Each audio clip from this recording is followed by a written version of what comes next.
करती है। हाई फेंक दाना लोढ़ा गुस्सा कम कर थोड़ा चूड़ी फूट जाई रंग छूट जाए तमन्ना रूठ जाए तोहरा राजा जी के दिलावा टूट जाई तोहरा राजा जी के दिलावा टूट जाए तोहरा पिया जी के दिलावा टूट जाई तोहरा राजा जी के दिलावा टूट जाए।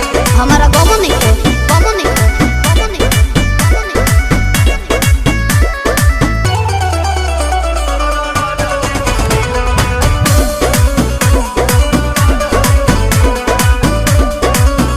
खिसियालू कहे रिसियालू कहे गरम आलू तो